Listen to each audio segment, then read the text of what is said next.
See this? Most gardeners look at soil like this and think it's totally fine.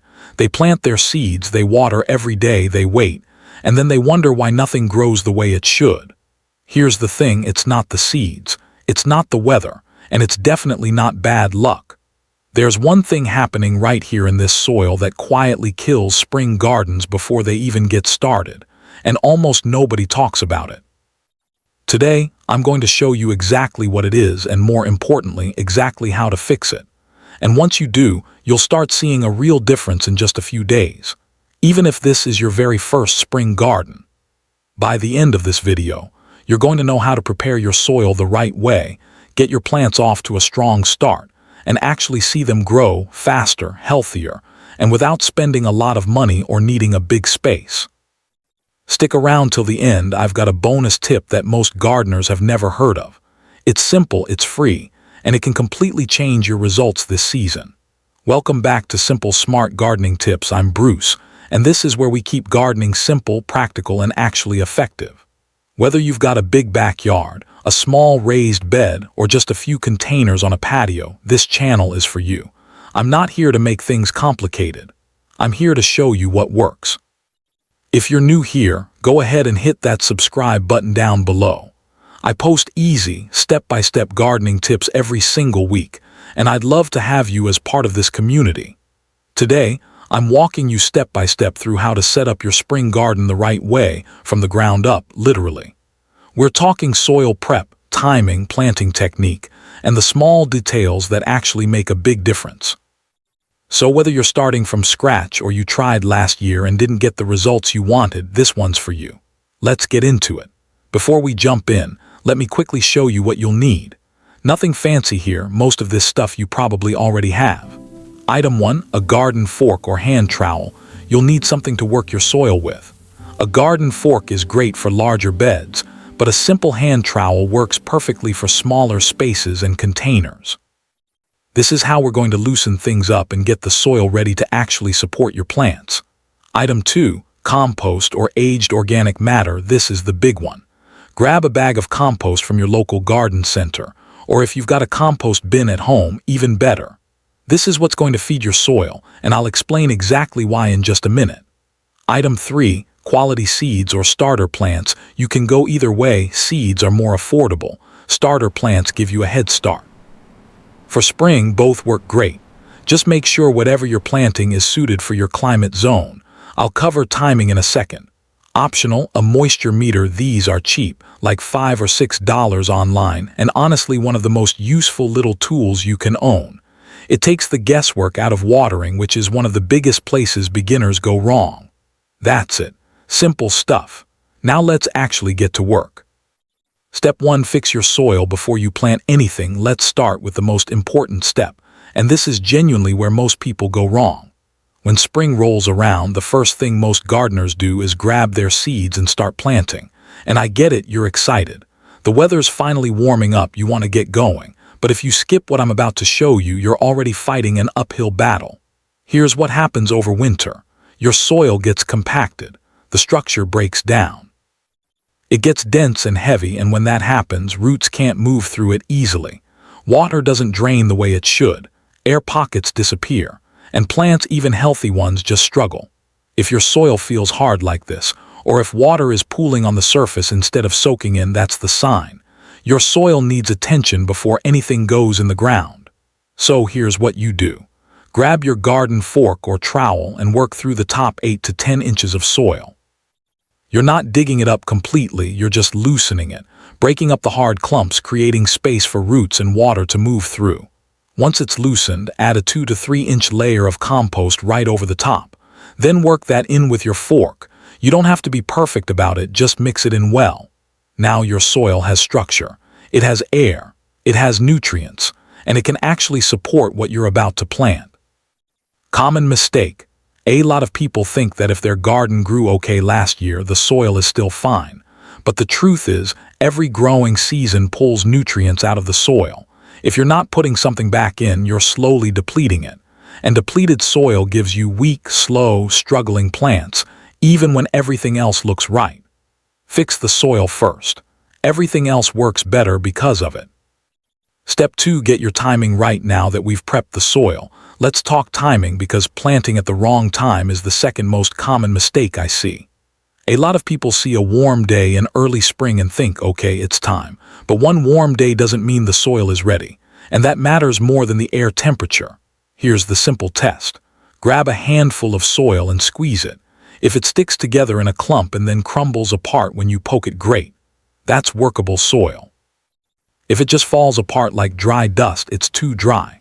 If it smears like clay or stays in a solid ball, it's too wet and too cold. Wait a few more days.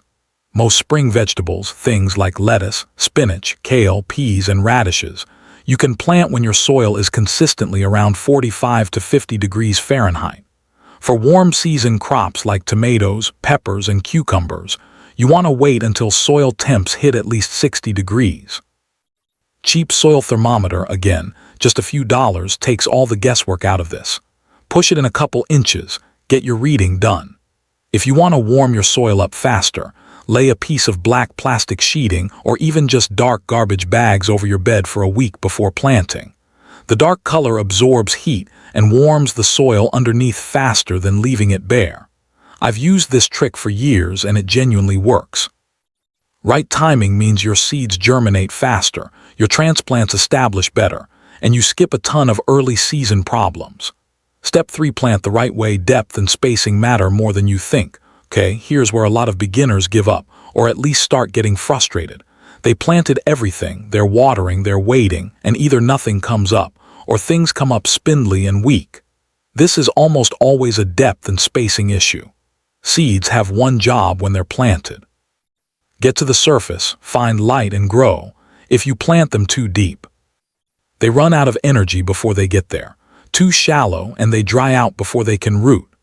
The general rule is plant a seed about twice as deep as it is wide. Tiny seeds like carrots or lettuce barely cover them, just a light press into the soil. Larger seeds like beans or squash about an inch deep. Spacing. I know it feels like wasted space when you're starting out, but crowded plants compete for water, nutrients, and light. You end up with a bunch of weak plants instead of fewer strong ones. Always check the back of your seed packet. It'll tell you exactly how far apart to plant. If you're not sure, a good rule of thumb for most vegetables is 6 inches minimum between plants. When I first started gardening, I planted way too close together. I thought more plants meant more food. What I ended up with was a tangled mess where nothing thrived. I had to thin half of it out after the fact, which honestly felt like I was undoing all my work. Once I gave plants proper space, it was like they finally had room to breathe, and the difference in how they grew was night and day. Depth, spacing. These two things sound simple, and they are, but getting them right changes everything. Step 4, water smart, not just often. This next step trips up even experienced gardeners. Watering. Specifically, how much, how often, and where. People water too much, too often, and in the wrong way. They're outside every single day sprinkling water on top of the soil. And what happens? The top inch gets wet, it dries out quickly, and your plant's roots never go deep looking for water because they don't need to. So they stay shallow. And shallow-rooted plants are weak plants. What you want instead is deep, infrequent watering. Water thoroughly, let water soak 4 to 6 inches down into the soil. Then let the top inch or two dry out before you water again. This trains roots to grow downward, searching for moisture. Deep roots mean stronger, more drought-tolerant plants. Use that moisture meter I mentioned earlier. Push it in a few inches. If it reads moist or wet, don't water yet. If it reads dry, time to water. It's that simple. Water at the base of the plant, not from overhead. Wet leaves invite fungal disease.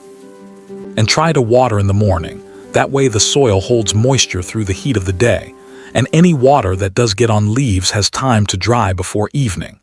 Smart watering is one of the easiest ways to grow healthier plants without doing more work. Actually, you'll probably end up doing less. Okay, I promised you a bonus tip, and here it is.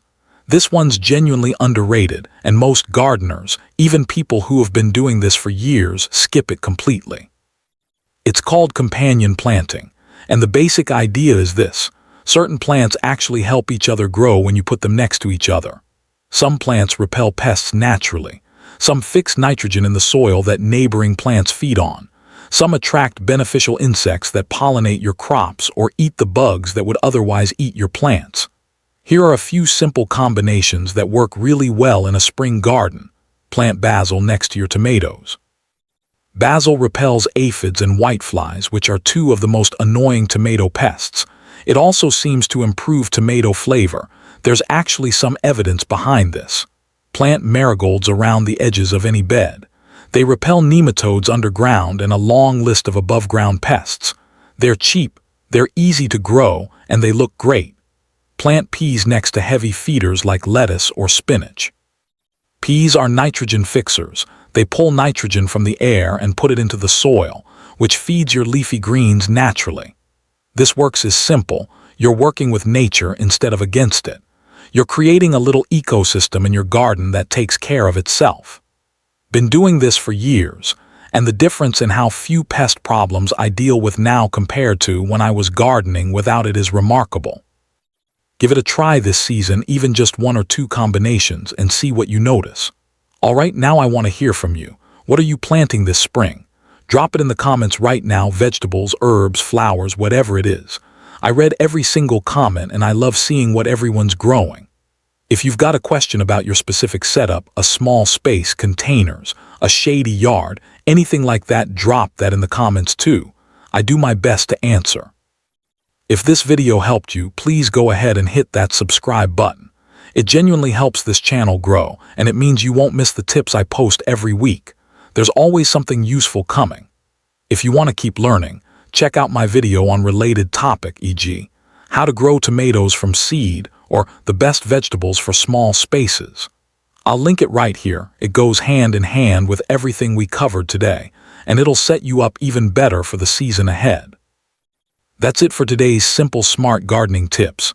Here's a quick recap of what we covered. We talked about why fixing your soil before you plant anything is the most important step most people skip. We covered how to check if your soil is actually ready and how to warm it up faster.